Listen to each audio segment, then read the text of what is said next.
الحمد لله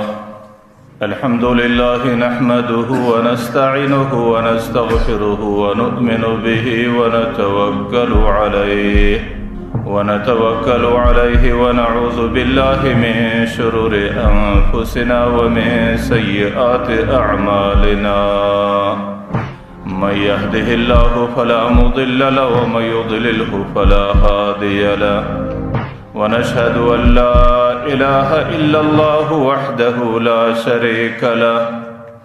ونشهد أن سيدنا ومولانا محمدا عبده ورسوله. أما بعد فأعوذ بالله من الشيطان الرجيم. بسم الله الرحمن الرحيم. ولنبلونكم بشيء من الخوف والجوع ونقص من الأموال والأنفس والثمرات وبشر الصابرين الذين إذا أصابتهم مصيبة قالوا إنا لله وإنا إليه راجعون. أولئك عليهم صلوات من ربهم ورحمة وأولئك هم المهتدون. وقال رسول الله صلى الله عليه وسلم: الدين النصيحة. آمنت بالله صدق الله مولانا العظيم وصدق رسوله النبي الكريم ونحن على ذلك من الشاهدين والشاكرين والحمد لله رب العالمين. محترم حاضرینو،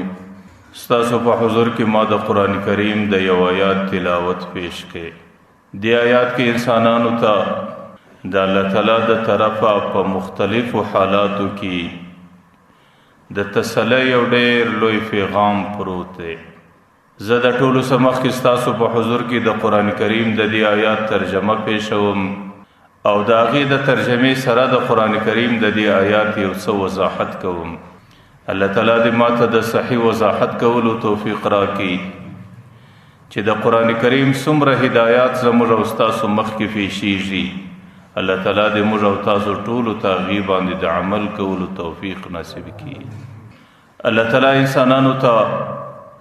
قرآن کریم کې دا وینا کوي: ولنبلونکم بشیء من الخوف والجوع. ای انسانانو، موږ به ستاسو امتحان ضرور اخلو. تاسو باندې به امتحانات راځي، مشکلات به راځي او ستاسو ازموینه او امتحان به اخیستل کیږي. کله کله هغه امتحان الله تعالی وایي من الخوف، کله په بیره باندې اخیستل کیږي. د دشمن د طرفه بیره ده، د مسکنت در باندې بیره ده، د لوږې در باندې خطره ده او نور حالات دي چې هغې ستا په زړه کې وام او بیره راځي. والجوع، کله کله هغه امتحان په لوږه باندې اخلم چې کاروبار نستا، رزق و نفقه نستا، زندگی ستړې ده او نظام ټول ستړی درته معلومیږي. او د دې څه وروسته کله کله هغه امتحان چې الله تعالی اخي، هغې کله جاني امتحان اخي او کله کله د مالو د باغو امتحان اخي او په مختلفو اشکالو باندې الله تعالی پر تاسو باندې امتحانونه راولي. کله حادثات راځي، کله آفات راځي، کله بلاګانې راځي او کله مصیبتونو او پریشانۍ راځي. لیکن الله تعالی پیغمبر علیه الصلاۃ والسلام ته وبشر الصابرین چې په دې امتحاني حالاتو کې کم څوک صبر لري، هغې ته زما د طرفه زیری ورکه، د کامیابۍ زیری ورکه، د فلاح زیری ورکه، د امتحاناتو څخه د خلاصون زیری ورکه او د دې حالاتو په مقابل کې د ښو ورځو د راتللو زیری ورکه.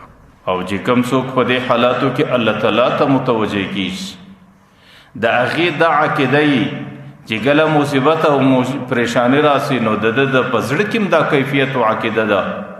چې موږ د الله تعالی مخلوق یو، موږ د الله تعالی مملوک یو، موږ د الله تعالی بندګان یو و انا الیه راجعون. څو ورځې بعد موږ الله تعالی ته ټوله پیشیږو. نو چې د کم سړي د امتحاناتو په حالت کې په زړه کې هم دا عقیده ده چې زه د الله تعالی مخلوق یم چې الله تعالی سره کوي، په دې کې الله تعالی یو حکمت لري. څو ورځې بعد الله تعالی و حضور ته پیشیږم، الله تعالی د دې ټولو کړو، د دې ټولو خبرو او د ټولو حالاتو زما څخه جواب غواړي او د هغې ما ته صله او بدله راکوي. نو ای پیغمبره دې خلکو ته زیری ورکړه دا صبر کوونکي خلک دي. په زړه کې هم د الله تعالی پر دې حالاتو باندې صبر لري، د الله تعالی په قضا باندې رضا لري او په خوله باندې هم همیشه صابرین او د صبر بغیر بل کلمات خپلې څخه نه راباسي. نو اولئک علیهم صلوات من ربهم ورحمه، دې خلکو ته دا زیری ورکړه چې د الله تعالی د طرفه به رحمتونه راځي، د الله تعالی د طرفه به اسانۍ راځي، د الله تعالی د طرفه به انسانانو باندې د دې حالاتو په بدلون کې بهترین حالات راځي. اولئک هم المهتدون، او ټول انسانیت کې دغه خلک پر هدایت باندې دي چې د اسلام د طرفه کومه صراط مستقیم انسانانو ته ټاکل شوې ده چې د غم او د پریشانۍ په حالاتو کې صبر لري. نو دا خلک هغه خلک دي چې زندگی پر هدایت باندې روانه ده. نو د دې آیات صدا ښکاره معلومه ده چې پر انسان باندې امتحانات ضرور راځي، ځکه د انسان زندگی په دنیا کې ده او دنیا دارالامتحان ده. انسانان الله تعالی څو ورځې د لید درئ د انسانانو امتحان اخی، د هغه امتحان نتیجه پر حالت د زکندن ښکاره کوي او د هغه امتحان د نتیجې اعلان د قیامت په میدان کې کیږي. نو پر انسانانو باندې امتحانات ضرور راځي، کله به جانی نقصانات په امتحاناتو کې، د انسان د مرګ خطره به راځي، د انسان د بچی د مرګ خطره به راځي، د انسان د فلار د مرګ خطره به راځي او د انسان د ورور د مرګ خطره به راځي. او کله هغه امتحانات پر انسان باندې مالی راځي، کله به د انسان مځکه او پټی ځي، کله به د انسان باغ او میوه ځي، کله به د انسان مال او تجارت نقصانونه کوي. دا د دنیا د زندګۍ لازمی جز دی چې په دنیا کې به دا حالات پر سړی باندې راځي. او سوال دا دی چې دا حالات ولې الله تعالی پر انسانانو راولي؟ دی کې د الله تعالی حکمت سي. دا حالات ذکر الله تعالی پر انسانانو راولي چې د انسانانو په مابین کې امتیاز او تفریق او جداوالی راسي، چې الله تعالی په ښکاره باندې دا خبره ښکاره کړي چې زما پر قضا باندې څوک تسلیمیږي، زما پر فیصله باندې څوک صبر کولی شي او زما قضا څوک په سر او سترګو باندې تسلیمولی شي. نو الله تعالی صابرین خلق د غیر صابرینو څخه جلا کوي، او چې کوم خلق صابرین دي د الله تعالی په قضا باندې رضا ده او د الله تعالی په فیصلو باندې خپل راضیتوب ښکاره کوي، نو الله تعالی د هغې ته کامیابي ور نصیب کوي او هغې الله تعالی پر هدایت او کامیابي باندې برابر انسانان بولي. نو دنیا دارالمحن دی او دارالامتحان دی، په دنیا کې امتحانات ضرور راځي، او دې امتحاناتو کې د الله تعالی مقصود دا دی چې د انسانیت په مابین کې تفریق او امتیاز وکړي. تاسو ګورئ هر سړی چې سهار په کور کې راکښیني د هغې او مخ ته دوه کیفیته راځي. کله چې دی راکښیني زندګي به د آرامي د سکون به وي، او کله چې دی راکښیني زندګي به د غم وي، کله به د پریشانۍ وي. کله چې دی راکښیني د خوشحالۍ ورځې د خوشحالۍ په کیفیت کې راپورته کیږي، کله چې دی راپورته سي د غم ورځې دي د غم په حالاتو کې راپورته کیږي. کله چې سړی سهار راکښیني د انسان لاس پراخي مال او دولت اساني، او کله بیا د انسان زندگی په غربت او په مشقت او په مسکنت کې. کله د انسان چې سهار راکښیني خوله د خندا څخه خاندي او خوله د خندا ډکوي، او کله بیا په سترګو کې د ژړا اوښکې ولاړي. نو انسان چې سهار راکښیني انسان د دې دوه کیفیاتو سره خامخا په دې دوه کې د یو سره مخامخ کیږي. دغه رقم چې کله ورځ ور باندې تیره سي شپه ور باندې راسي، په شپه به هم په دې دوه کیفیاتو کې د یو کیفیت سره مخامخ کیږي، یا به د خوشحالۍ کیفیت، یا به د غم کیفیت، یا به د اسانۍ کیفیت، یا به د سختۍ کیفیت، یا به د خندا کیفیت، یا به د ژړا کیفیت. لیکن پیغمبر علیه الصلاۃ والسلام وایي چې مؤمن بنده ته الله تعالی په دې دواړو کیفیتو کې نفع او ګټه ایښې ده. که پر مؤمن باندې د غم کیفیت دی کیم د مؤمن ګټه ده، او که پر مؤمن باندې د پریشان د خوشحالۍ کیفیت دی کیم د مؤمن ګټه ده. مؤمن الله تعالی عجیب پیدا کړی دی، او د مؤمن عجیب او غریب کیفیت دی چې په حالت د غم کې هم دته الله تعالی نفع ورکوي، او په حالت د خوشحالۍ کې هم الله تعالی دته نفع ورکوي. که چیرې پر انسان باندې حالت د خوشحالۍ، د انسان لاس پراخي او مال او دولت او د انسان زندگی په ښه شکل باندې، بیا خو چې دغه مؤمن د خپل دماغ څخه غفلت لري کی او پر دې ښه حالت باندې الله تعالی ته شکر ادا کی، دغه الله ته شکر ادا کول دا به د الله تعالی د محبوبیت علامه او په دې علامه به الله تعالی د دس راضي کیږي او د دې شکر په بدله کې به الله تعالی د جنت ورکړي. ځکه حضرت انس رضی الله عنه یو روایت را نقل کړي چې الله تعالی په ټول انسانانو کې چې به حد خوشحالي د هغه بنده سره الله تعالی ډیر راضي ډیر خوشاله چې هغه نفقه پیدا کړي بهترین نفقه وخوري پر هغه نفقه باندې بهترین سړی او بور پسې وچري او دا غي سورست الحمدلله د الله تعالی شکر ادا کی او دا د الله تعالی یو نعمت او احسان وبولي. الله تعالی د دې بنده سره ډیر راضي. نو کچیره پر انسان باندې په ژوندۍ کې شی ورځي او د شو ورځو په ورسته کې د غي شکر ادا کی نو الله تعالی دا شکر د خپل رضا ذریعہ ګرځي په دې باندې د سره راضي کیږي. حضرت اسماء بنت یزید رضی الله عنها یو روایت را نقل کړي چې پیغمبر علیه الصلاۃ والسلام چې کله د قیامت میدان راس او انسانان د قیامت د حساب او کتاب د فارا د قیامت په میدان کې د ډېر حد ډېر وجده زمانہ انتظارونه وکي چې کله د امتحاناتو د شروع کېدلو کیفیت راس نو د الله تعالی د طرفه پر ټول قیامت باندې اولین او آخرین ټول حاضر دي انبیاء او اولیاء ټول حاضر دي نو الله تعالی قیامت ولا باندې د منادي په ذریعہ باندې نداو आवाज وکي. الله تعالی ورته انسانانو حساب او کتاب شروع کیږي لیکن غره خلک یو غشت راوځي یعنی دا معنا چې هغه خلک الله تعالی د حساب او کتاب سره معافي. نو هغه منادي یو ځل نداو کی چې الذين يهجرون المضاجع چې کوم خلکو په دنیا کې د شپې ګرمي بسترې پرې شوې او د تهجد د منځو د عبادت لپاره راولړېدل او شپه د بسترې بجای پر مسله باندې تیرول دا پتاس کې غره خلک دي دارا وځي د قیامت نه یو څه کسان برا ولاړ سي ملائکه به یو طرف ته کی. دویم ځل به اغي دا وای چې هغه خلک غوړه خلک دي چې اغي د بیع او د شراء په هر حالت کې د الله تعالی د رضا سره نه غافل کېدل چې کله به شیخ خرساوي هم به پدې کې عقیده دا و چې زما رب خو پدې کې زما سره ناراضه کیږي او چې کله به شیرانی وي هم به دا عقیده و چې یاره داسې عمل راسونه سي چې زما رب زما سره ناراضه. نو کم خلق چې د بیع او د شراء په وخت کې د الله سره نه غافل کېدل هغه خلک هم تاسو کې بهترین دي هغه راوځي. او دریم نمبر وای چې کم خلک هغه په سختی او خوشحالي کې هغه په مسکنت او مالداري کې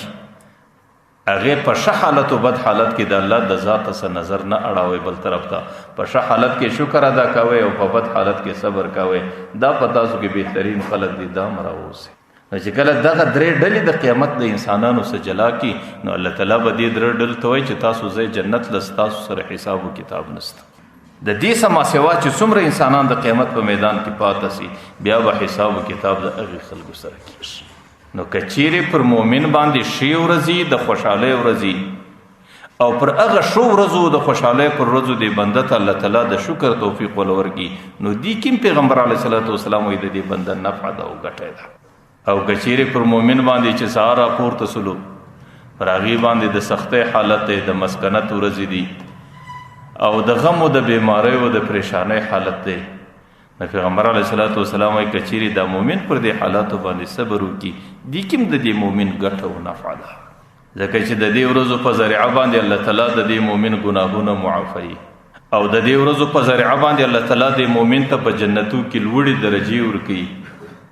او د دې ورځو په واجب باندې الله تعالی د مؤمن د جنت اعلی درجات ته رسي. دغه د روایت څخه معلومیږي چې ډېر ځله الله تعالی یو مؤمن ته په جنت کې لوړه درجه وټاکي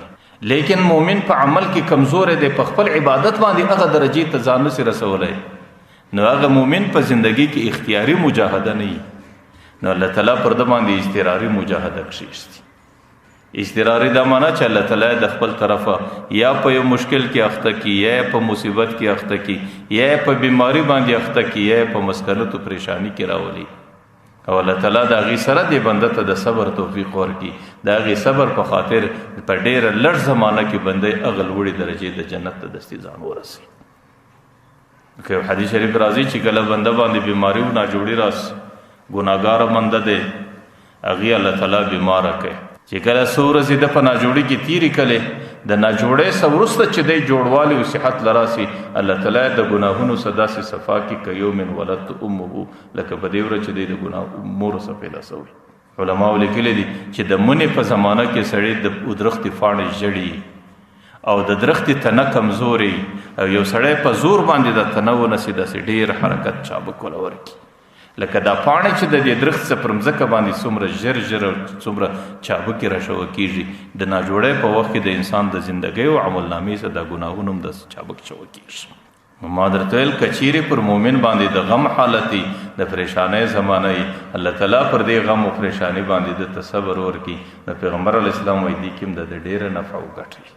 یو حدیث شریف کې راځي چې کله قیامت میدان راسي نو د قیامت په میدان کې ټول خلک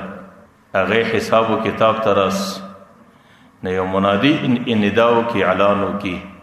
چې خلکو ولاړ سي د خپل وشکو بدله نن د خپل رب سره واخلي. د هغې انسانانو په دې باندې سر نه خلاصېږي چې د وشکو بدله څنګه واخلو. نو هغه ملایکې ورته وایي چې کوم چا باندې الله تعالی په دنیا کې ستړی حالت راوستلی و غم یې راوستلی و پریشاني یې راوستلی و د هغې په خاطر د ده سترګې وشکې کړي دي نن ولاړ سي د خپل رب سره د دې وشکو د څاڅکې بدله واخلي.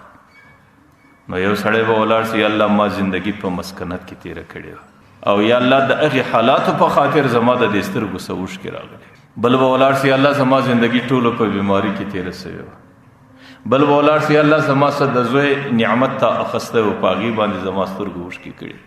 بل به ولاړ سي چې زما څه د پلار نعمت اخیستل سوی و. بل به وایي چې زما څه د ورور نعمت اخیستل سوی و. نو بیا به الله تعالی د هغې وشکو په بدله کې چې کوم نعمتونه دي انسانانو ته ورکوي نو ټوله د قیامت انسانان چې هغه نعمتونه ویني نو هغوی به دا وایي کاش کې په دنیا کې زموږ سره هر څومره مشقتونه او تکلیفونه یو ځای سوي وای خو نن دا نعمتونه زموږ په نصیب باندې. ما درته ویل چې کله بنده پر دې مصیبت باندې صبر وکړي نو بیا صبر هم د ده دپاره ډېره لو ګټی. یو حدیث شریف کې راځي چې د قیامت میدان کې الله تعالی د دې ستړي بنده سره سرګوشي کوي. سرګوشي داسې وي لکه یو دوست چې بل دوست غېږ ته رانږدې کړي لاس ورباندې واچي او د محبت په شکل په دې غوږ کې خبر ورته کوي. الله تعالی ورته یې بنده پر ما باندې ارزانه نه وې پر ما باندې بې قدر او بې قیمته نه وې او ای بنده زما په خزانو کې کمی نه و زما په قدرت کې کمی نه و صرف ستا دپاره په قیامت کې دغه نعمتونه برابر کړي او دې نعمتو ته ته په خپل عمل باندې نه سوې رسېدلی نو ما پر تا باندې دغه حالات راوستو چې نن مې د دې نعمتو مستحق شو. ما درته ویل چې مصیبت کا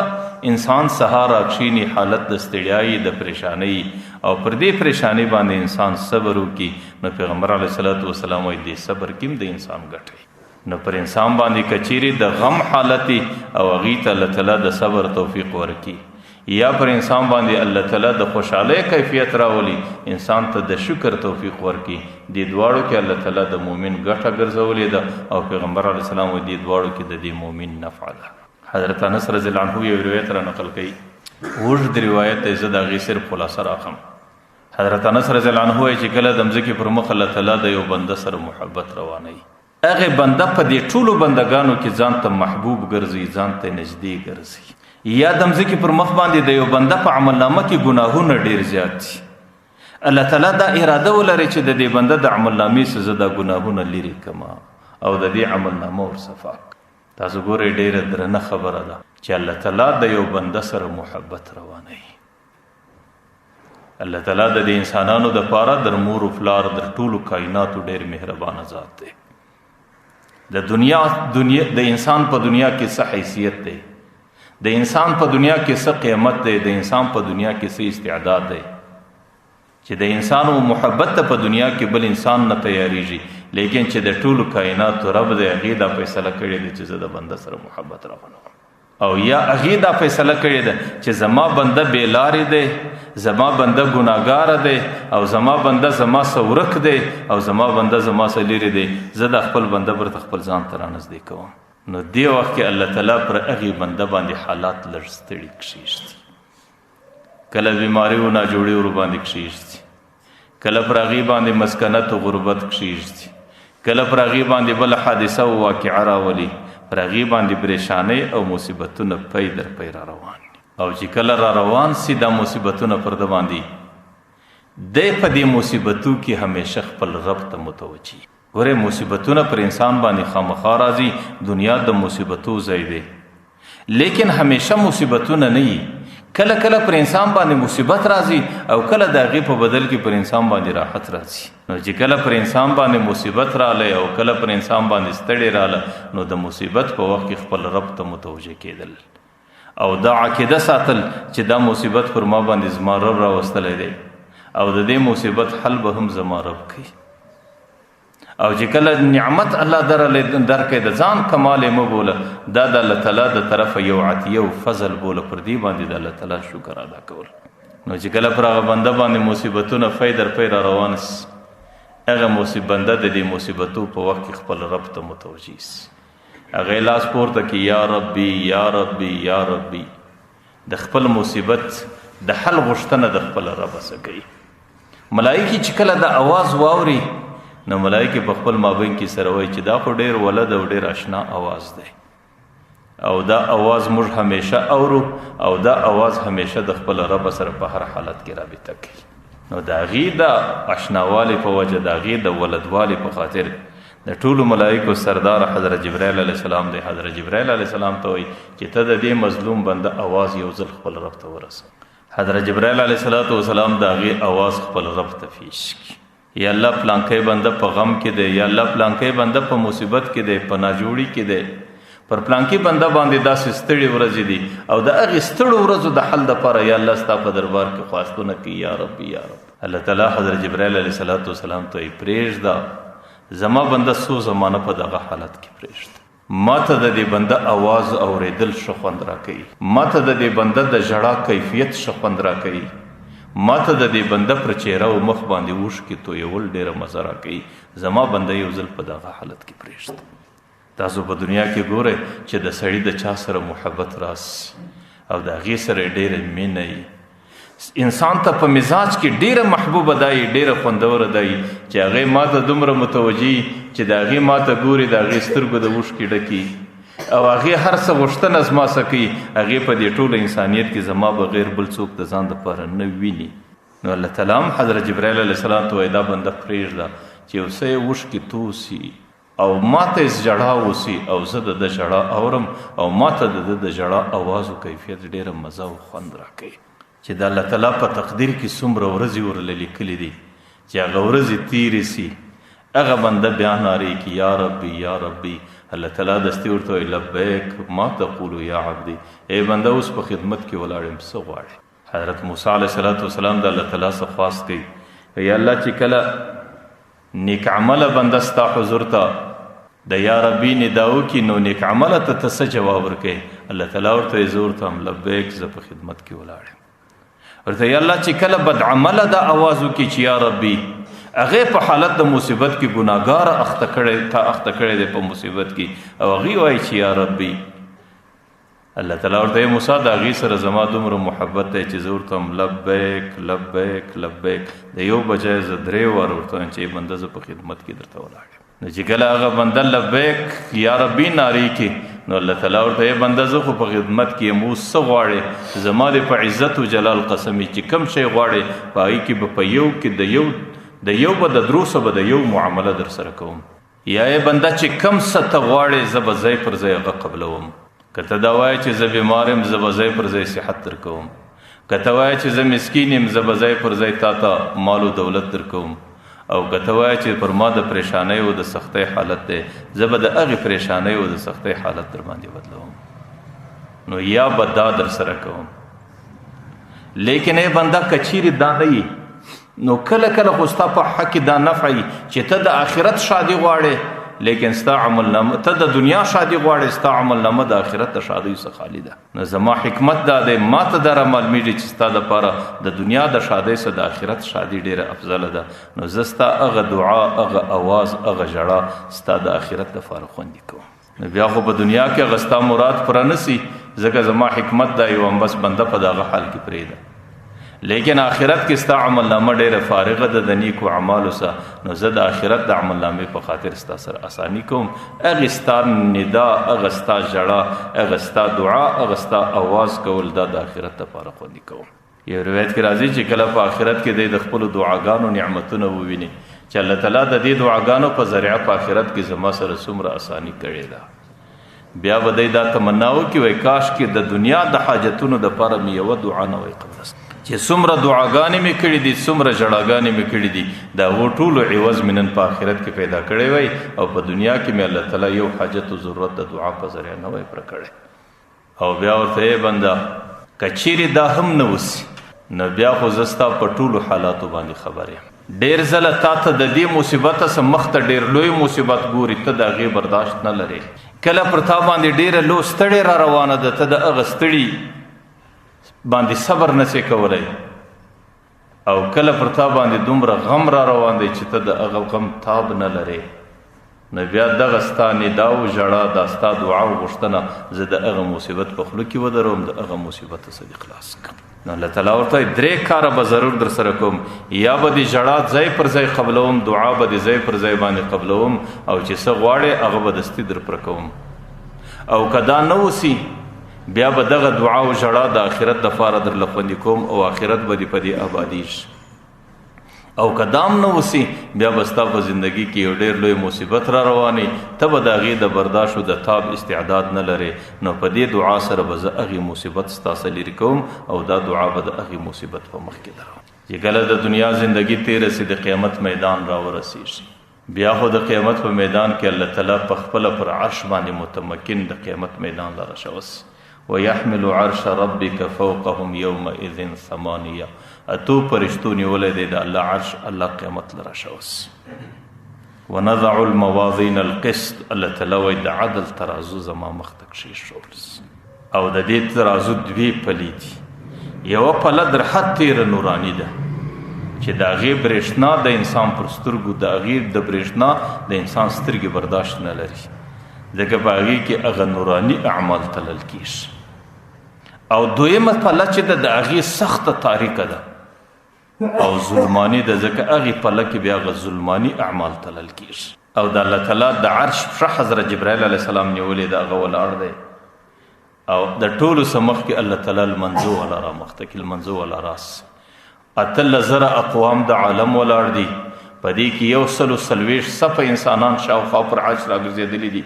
اول 80 صفه د پیغمبر علیه السلام امت دی او نور 60 صفه د نور ټولو امتونه دي او 1,40,000 زیاتو کم پیغمبران د الله تعالی عرش ته ولاړ دي او هر پیغمبر د خپل امتی د اعمالو ننداره کوي او چې د کم چا نیک اعمال هغې په دې نوراني پله کې ښول کېږي او چې د کم چا ستړي بیکاره اعمال هغې په دې ظلماني او تاریکه پله کې چې کله د چا نوراني پله درنه سي نو حضرت جبرائیل علیه السلام په ډېر لوړ اواز باندې اعلان کوي او د ده نوم اخي د پلار نوم یې اخي الا ان فلان ابن فلان پلانکی د پلانکي زوی قد ثقلت موازینه د نیکو اعمالو تله یې درنه سوله وسعد سعادة لا يشقى بعدها ابدا هغې د داسې نیکبختۍ سره مخامخ سو چې د دې څه وروسته بیا بدبختي نه ورته او که چیرې د یو کم نصیبه هغه ظلماني پله درنه سي د بدو اعمالو پله یې درنه سي بیا هم د هغې اعلان حضرت جبرائیل علیه السلام کوي الا ان فلان ابن فلان قد خفت موازینو د هغې د نیکو اعمالو تله سپکه سوه وشقا شقاوة لا يسعد بعدها ابدا هغې د داسې بدبختۍ سره مخامخ سو چې په زندګي کې بیا دله نیکبختي نه راځي بس نو د لمانځه والا اعلان اوس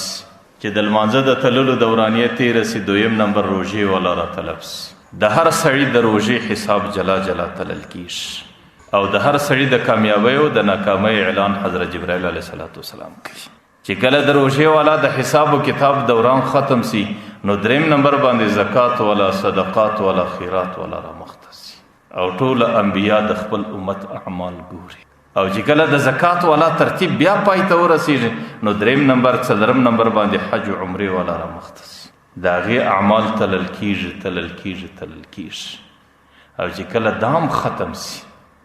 نو الله تعالی د دنیا هغه غریبان د دنیا هغه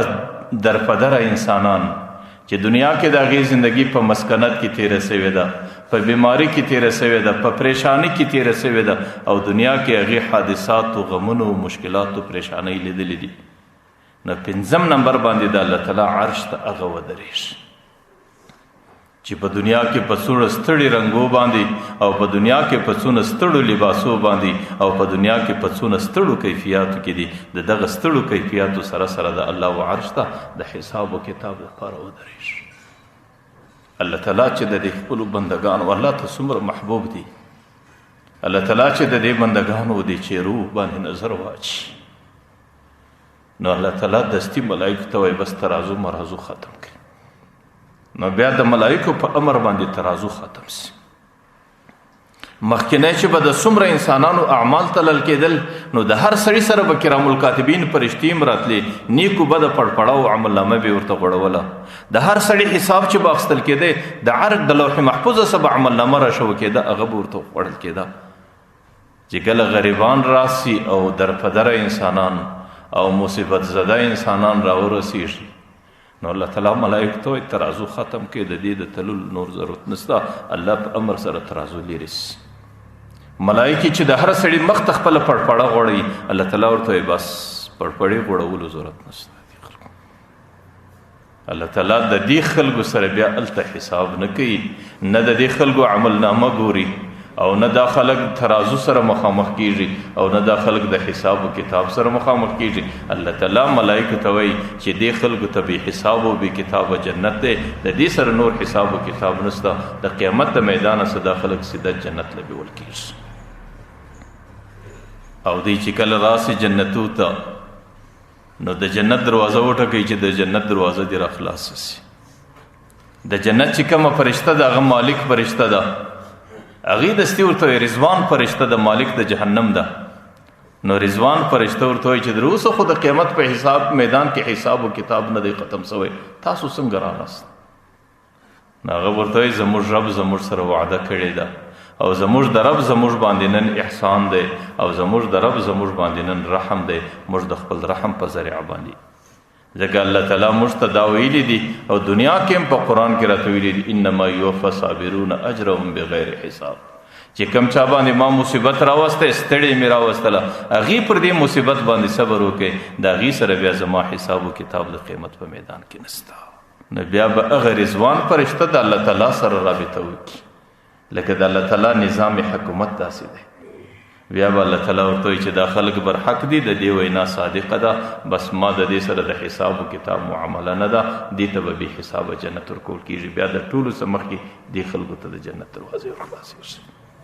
چې کله به پیغمبر علیه صلات وسلام دا بیان وکړي نو بیا به پیغمبر علیه السلام د هغې څه وروسته دا آیات وایي انما یوفی الصابرون اجرهم بغیر حساب. دې صابرینو سره د حساب و کتاب معامله نشته. زه دا وایم چې دنیا خو د امتحان ځای دی او دنیا کې امتحانات خامخا راځي. الله تعالی دلته یو څو ورځې موږ انتظار کړي د امتحاناتو دپاره، لیکن امتحاناتو حل د امتحاناتو څخه ګټه اخیستل او د امتحاناتو په ښه طریقه پر ځان باندې تیرول د هغې طریقه دا ده چې سړی پر دې امتحاناتو باندې صبر وکړي، د الله تعالی پر فیصله باندې د الله تعالی پر قضا باندې خپل رضا ښکاره کړي. بس زه په راضي یم. ګوره یو صبر کول دي، یو د انسان په مزاج کې صبرېدل دي. پر صبر کولو باندې د الله تعالی د طرفه ډېر غټ اجر او ثواب دی او پر صبرېدلو باندې د الله د طرفه یو شی نشته. د دې دوه ډېر فرق دی. صبرېدل څه ته وایي؟ صبر کول څه ته وایي؟ صبرېدل دې ته ویل کېږي چې پر انسان باندې تکلیف او حادثه الله تعالی کښېږدي نو دی خو خپل غم ښکاره کړي، خپله بې صبري ښکاره کړي، خپلې شکوي او شکایتونه وکړي، د خپل سر ویښتان وشکوي او خپل ګریوانونه څیرې کړي چې څه یې په وس اوسو هغه وکړي، لیکن د بنده په وس کې څه دي؟ او چونکې اخر په دې باندې دی نا امیده سي زما په وس کې خو هېڅ نشته. نو چې کله کال تیر سو، میاشته تیره سو، څو ورځې تیرې سوې، بغیر د صبر بل د علاج دی نه لري، نو دی ضرور صبر کېږي. دې ته وایي صبرېدل او پر دې صبرېدلو باندې د الله د طرفه څه اجر نه وي. دویم چې دی هغه صبر کول دي. د الله تعالی د طرفه چې لوی ثواب راځي انسان ته پر صبر کولو باندې راځي. چې کله مصیبت رالی، غم رالی، ستړی راله، تاوان او حادثه راله، نو د هغې په مقابل کې خپل رب ته متوجه کېدل او دا عقیده ساتل چې زه د الله تعالی مخلوق یم، موږ د الله تعالی مملوک یو چې کم حالات پر دې باندې قدرت الله تعالی لري، چې کم حالات پر ما باندې راوستلي دي په دې کې حکمت الله تعالی لري. اوس که زه په دې حکمت پوهېږم که نه پوهېږم، که زما علم د دې حکمت انجام ته رسیږي که نه رسیږي، خو زما دا عقیده ده چې دې کار کې الله تعالی حکمت لري او الله تعالی پر ما باندې در مور و پلار ډېر مهربانه دی او په دې کې الله تعالی زما نفع او خیر یې دی. نو په دې خاطر زه به پر دې باندې صبر وکړم. دې ته صبر کول ویل او د الله تعالی د طرفه چې انسان ته ډېر اجر او مزدوري ورکول کېږي، هغه پر صبر کولو باندې ورکول کېږي، پر صبرېدلو باندې نه ورکول کېږي. ځکه دا عقیده ساتل چې د الله تعالی د طرفه چې څومره مصیبتونه راځي هغې باندې الله تعالی دې بنده ته ضرور ګټه ده. په دې کې د بنده اجر دی، په دې کې د بنده ثواب دی. لوی لوی مصیبتونه خو څه کوي، دنیا کې پر خلکو باندې غټې غټې ستړي راځي، لیکن چې هر څومره کشنی مصیبت پر انسان باندې راسي، دې کشنی مصیبت کې الله تعالی د دې بنده اجر او ثواب یې دی. تاسو ګورئ میږی چې په سړي غاښ جکي د دې به څه تکلیف پر دې مځکه باندې یو د خاشي ازغی چې د سړي په بدن باندې جګ سي، پر دې به څه تکلیف. لیکن دې باندې هم زموږ عقیده دا ده چې الله تعالی دې بنده ته اجر او ثواب ورکړي. پیغمبر علیه الصلاۃ والسلام حدیث دی چې کله یو بنده باندې الله تعالی بیماری او ناجوړي کړي او دی په دې بیماری کې صبر وکړي، الله تعالی ته متوجي سي، عقیده یې دی چې زما رب زما په دې ناجوړي باندې صفا کوي او زما رب د دې ناجوړۍ په ذریعه باندې زما ګناه رژوي او د دې ناجوړۍ عوض الله تعالی ماته د جنت په نعمتو، د جنت په صحتو باندې راکوي. او چې کله دی د ناجوړۍ سره پورته سي، بیا خو پیغمبر علیه الصلاۃ والسلام وایي دی عجیبه صفایي، لکه د باران په څاڅکو کې چې د واورې یو څاڅکی راځي، نو هغه د واورې څاڅکی چې راسي هغه د مځکې د څاڅکي څخه ډېر صفایي، او پر مځکه باندې چې کوم اوبه دي هغه اوبه د واورې د څاڅکي هغې در دې ډېرې خوږي. نو بیا دی الله تعالی ډېر صفا کوي او دی الله تعالی ته ډېر خوږ او ډېر قریب او ډېر محبوب بنده وګرځي. حضرت عایشه مبارکه ناسته د پیغمبر علیه الصلاۃ والسلام سره، کور کې د شمع د څراغ زمانه ده، نو هوا راله د حضرت عایشه رضی الله عنها د کور څراغ مړ سو. چې کله مړ سو پیغمبر علیه الصلاۃ والسلام ورته انا لله و انا الیه راجعون. حضرت عایشه مبارکه ورته د الله رسوله دا خدا سي کلمه ده چې خلک د غم او د مصیبت په وخت په دې نیت باندې وایي چې پر دې غم او مصیبت به الله تعالی ماته اجر او ثواب راکړي. اوس دلته څراغ مړ سو ته پر دې باندې دا کلمه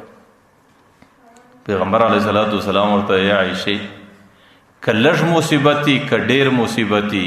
که کوچنی مصیبتي که لوی مصیبتي که په هر شکل باندې چې د الله تعالی د طرفه پر بنده باندې راغلی او بنده چې کله سر هغې باندې صبر وکړي او دا کلمه ادا کړي الله تعالی پر هغې باندې بنده ته ضرور ثواب ورکوي. نو ستاسو څه خیال دی چې پیغمبر علیه الصلاۃ والسلام د کور څراغ مړ دی او پیغمبر علیه الصلاۃ والسلام پر څراغ باندې سړي ته ثواب ورکوي چې د کومو والدینو د کومو ورو پلاره سره د بچي څراغ الله تعالی مړ کړي او هغې ځینې واخلي پر هغې به څنګه اجر نه ورکړي. چې کومه مور هغې بوره سي او بې بچي سي او د بچي څراغ یې در خاورو لاندې سي هغې ته به الله څنګه اجر نه ورکړي. چې کومه زنانه د هغې د سره سره د خاوند څراغ ولاړ سي او چې د کوم خاندانه سره د خپل پلار څراغ ولاړ سي او چې کله د دې کم مصیبتونه پر انسانانو باندې راسي چې د کور پر یو څراغ باندې الله تعالی انسان ته ثواب او اجر ورکړي، نو پر دې مصیبتونو به الله تعالی انسان ته څنګه اجر نه ورکړي. پیغمبر علیه الصلاۃ والسلام صحابو ته ناست ورته صحابو تاسو خو ټوله دا غواړئ چې موږ ته الله تعالی صحتمنه زندګي راکړي، ورته شاید ستاسو به د ټولو دا تمنا وي. صحابه ټول ورته ویل د الله رسول هر سړی دا غواړي چې ښه صحتمنه زندګي، تندرست او جوړ او په صحت او عافیت کې زندګي. پیغمبر علیه الصلاۃ والسلام ورته دنیا کې صحت پیدا کول دا خو د الله نعمت دی او د دې باید چې سړی شکر ادا کړي. ورته لیکن زه دا وایم چې کله کله بیماری چې پر انسان باندې راسي دا هم د الله تعالی رحمت دی، ځکه د بیماری په ذریعه باندې الله تعالی د بنده خپل ځان ته متوجه کوي. د صحت په زمانه کې خپل رب ته سړی دومره زارۍ نه کوي لکه په بیماری کې. د بیماری په ذریعه باندې الله تعالی د دې بنده ګناهونه معافوي او د بیماری په ذریعه باندې الله تعالی د بنده ځان ته رانږدې کوي. نو یې صحابه زه خو دا وایم چې کله کله بیماری هم د انسان لپاره ډېر لوی رحمت دی. نو دنیا کې الله تعالی پر انسانانو باندې امتحانونه راولي، خو د امتحانو بهترین علاج هغې په زندگی کې په مزاج کې صبر اچول او په زړه کې دا عقیده ساتل چې دا حالات او دغه بیماری او دا مشکلات دا به زما د ګناهونو د مغفرت ذریعه وي. او د الله تعالی د قرآن کریم په دې آیات کې او د پیغمبر علیه الصلاۃ والسلام په احادیثو کې د انسانیت دپاره د تسلی ډېر لوی عبرت دی. بیا خاص کر زموږ او ستاسو پر سیمه او پر علاقه باندې چې نن سبا کوم حالات روان دي، انسانان د مشکلاتو سره مخامخ، چا باندې د روزګار ډېرې نیستي ده او چا باندې د رزق کمی ده او پر چا باندې سیلابونه دي، پر چا باندې بارانونه دي، د چا په سیلابونو کې جانی نقصانان دي، د چا مځکې ختم، د چا پټي ختم او د چا ټوله میوه ختمه، د چا ټوله سرمایه ختمه. نو دې حالات خو الله تعالی راوستلی دي، د دې حالاتو بدلون دا د انسان په وس کې نه دی، لیکن که یو سړی دانای عقلمند دی هغې دغه حالت د ځان دپاره د آخرت د دوستګۍ ذریعه جوړولی شي چې دې حالاتو باندې صبر کول او په دې حالاتو کې دا عقیده ساتل چې شاید زموږ په اعمالو کې کمزوري وه او د دې اعمالو بدله چې الله تعالی موږ ته په جهنم کې راکولی دا ډېره ستړې وه. اوس هم الله تعالی زموږ سره وسیله وکړه، الله تعالی موږ سره رحم وکړي چې زموږ د بدعملۍ سزا الله تعالی په دنیا کې راکړه، ځکه د دنیا سزا د آخرت د سزا په مقابل کې ډېره سپکه ده. نو په هر حالاتو کې که غم دی، که پریشانی ده، که مصیبت دی، که سیلاب دی، که تنګي ده، په دې ټولو حالاتو کې خپل رب ته متوجه کېدل او دا د خپل آخرت د نفع دپاره او د خپل آخرت د اعمالو د ذخیرې یو ذریعه جوړول او د الله تعالی د طرفه د جنت د پیدا کولو امید او تمه درلول. ځکه انسان داسې دی چې په یو حالت کې به هم د خپل آخرت څخه نه غافله کیږي، که د سختۍ حالت دی، که د اسانۍ حالت دی، که د حکومت حالت دی، که د رعیت حالت دی، که د مالدارۍ حالت دی، که د مسکنت حالت دی، د الله تعالی د آخرت او د الله تعالی حضور ته د پیښېدلو څخه به سړی په یو حالت کې نه غافله کیږي. یو روایت کې راځي چې کله د قیامت میدان جوړ سي نو بعض انسانان به الله تعالی را مخته کې د هغې په اعمالو کې به ډېر کمی، نو هغې ته به الله تعالی وایي چې تاسو ولې زما په دین کې کمزوري کړې ده، ولې مې په اعمالو کې کمی دی؟ نو هغې به ډېر ځله د حکومت او سلطنت بانه پیش کړي. الله په دنیا کې د مسلمانانو حکومت او په دنیا کې سلطنت او په دنیا کې دومره مصروفیت د هغې په وجه کمی راسه سوې ده. په ټوله اقوامو د عالم کې به دستي الله تعالی حضرت سلیمان علیه السلام را طلب کړي او هغه سړي ته وایي چې ستا سره به لوی حکومت که به د سلیمان علیه السلام سره لوی حکومت، ستا به ډېر مصروفیت و د مځکې پر مخ که به د سلیمان علیه السلام چې د هغې حکومت پر مرغانو پر حیوانانو پر ټولو چلېدی او د هغې په ژبه باندې دا ټوله مخلوقات پوهېدل او هغې دې ټولو ته هدایت بیانوي او دا ټوله به پر لار سمول. نو بیا به هغه سړی لاجواب سي د سلیمان علیه السلام. بعضې به بیا داسې انسانان وي چې هغې به په دنیا کې د اعمالو د کمی بانه د الله تعالی په حضور کې د خپلې کمزورۍ پیش کړي. الله زه ډېر کمزوری بنده وم او زه د بل در لاس لاندې وم، زه د بل مزدور وم او زه د بل د خبرې پابنده وم او زه په جیل کې وم او زه په داسې حالاتو کې وم، یا الله زما څه په عبادت کې کمی سوی دی. نو به طور حجت به دستی په ټولو انسانیت کې الله تعالی حضرت یوسف علیه السلام را تلاشي کړي.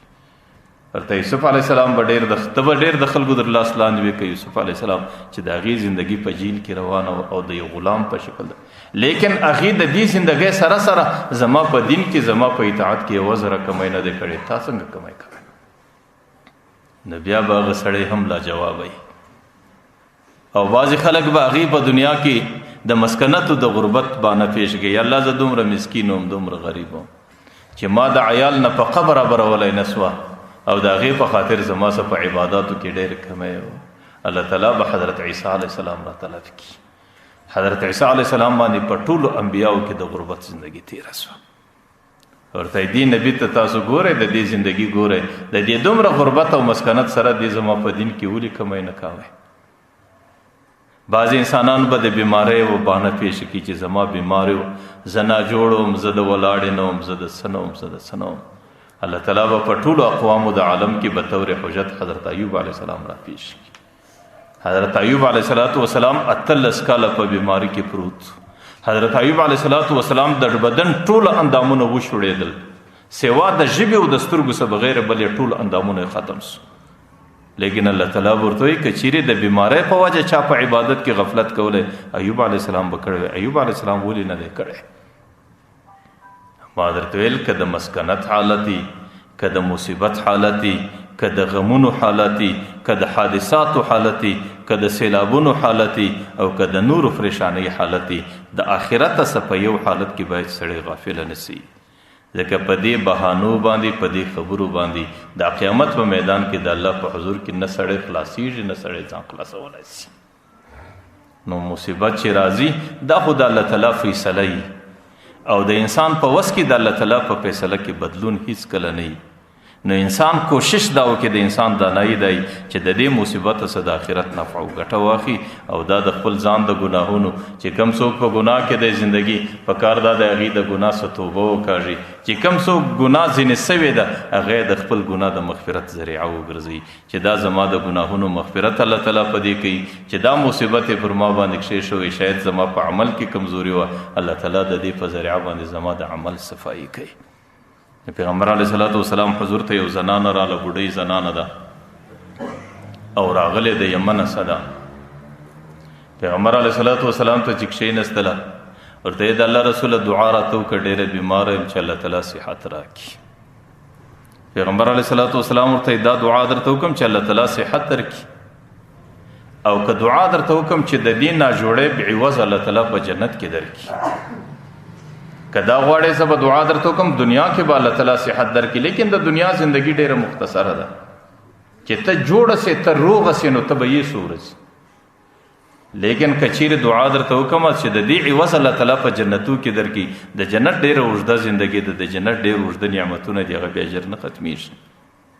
هغه بوډۍ چې کله د پیغمبر علیه السلام خبره واورېدله یو ساعت کې ساه ونیوله، باره ورته یې د الله رسوله دنیا اسیم تېرېږي، که په ښه حالت کې دم روانه ده، که په بد حالت کې د هم روانه ده، که څوک بادشاهانو پر هغې باندې هم تېره سوه، که څوک ګدایانو پر هغې باندې هم تېره سوه، که د چا روغ صحتونو هغې باندې هم تېره سوه، که څوک په بیماري کې و پر هغې هم تېره سوه. نو ورته د دنیا زندگی تېره ده، بس دعا راته وکړي چې الله تعالی د دې نعمتونو بدله، د دې بیماریو بدله د جنت د نعمتونو په شکل راکړي. نو پیغمبر علیه السلام بیا هغې ته د جنت دعا کوي. نو یوه خبره ده چې مصیبت کله رالی، پر مصیبت باندې صبر کول، او دویمه د خپلې عقیدې او د خپل زړه د تسلی دپاره خپل تقدیر مخته ایښول. ځکه چې الله تعالی انسانان پیدا کوي د مځکې او د اسمانو د پیدایش څخه 50,000 کاله مخکې. دې کائناتو کې صرف اوبه دي او د دې اوبو پر سر باندې د الله تعالی عرش دی. نه مځکه سته، نه انسانان سته، نه اسمانونه سته او نه غرونه سته او نور مخلوقات نسته. انسانان د دې څخه الله تعالی بیا 50,000 کاله بعد پیدا کوي. دې وخت کې د ټولو څه مخکې الله تعالی قلم پیدا کوي. الله تعالی دستي ورته اکتب ویلیکه، هغه ورته ما اکتب څه ولیکم؟ الله تعالی ورته اکتب ما هو الی الابد، چې در ابده پورې سمې خبرې د مځکې پر مخ پیښیږي نن یې لا ولیکه. نو بیا چې څه تیرې سوي دي قلم هغه ولیکلې، او چې څه در قیامته پورې پیښیږي قلم هغه ولیکلې. دا د الله تعالی هغه الهي نقشه و قضایي نقشه و دا جوړه سوله، او دا نقشه دستي د دفتر په شکل لوړه الله تعالی په لوح محفوظ کې کښېښوله. د هغې څه وروسته الله تعالی فیصله دا وکړله چې رفعت الاقلام وجفت الصحف، قلمونه هم پورته سو، صحیفې ورقې هم نورې ډکې سوې. د دې بعده چې الله تعالی څه لیکلي دي هغه به خامخا کېږي، چې الله تعالی څه فیصله کړې ده هغه به د مځکې پر مخ نافظه کېږي. نو بیا چې کم حالات راغلي دي خپل تقدیر مخته ایږده. د تقدیر معنا دا ده، دا عقیده ساته چې کومه ستړې ماته راپېښه ده، که د مرګ په شکل ده، که د ژوند، که د مسکنت، که د غربت په شکل ده، په هر شکل چې کوم حالات پر ما باندې راځي دا زما د پیدایش څخه 50,000 کاله مخکې الله تعالی لیکلي دي، او دا د الله تعالی په آسماني قلمونو باندې لیکل سوي دي، دا د الله تعالی په آسماني دفترونو باندې لیکل سوي ثبت سوي دي. که زه ځان مړ کم، که زه ورځ شپه سره یوه کمه، او که زه اسمان هم ځکه سره یوه کمه، زه مسلمان یم. زما د الله په ذات قسم دی که دا یو بیشته قدر د الله تعالی د قدرت د الله د فیصلې سه یا د فیصله دې طرف ته کیږي دې طرف ته کیږي.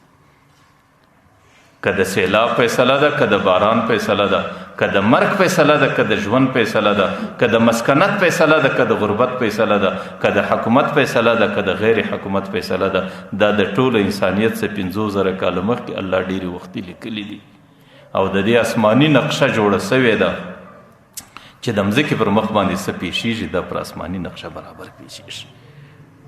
نو دویم چې کله د مصیبت په وخت کې سړی د هغې آسماني نقشې لحاظ کول، هغه په دماغ کې راګرځول او د هغې په ذریعه باندې په دې خپل غم کې لږ سپکاوی راوستل.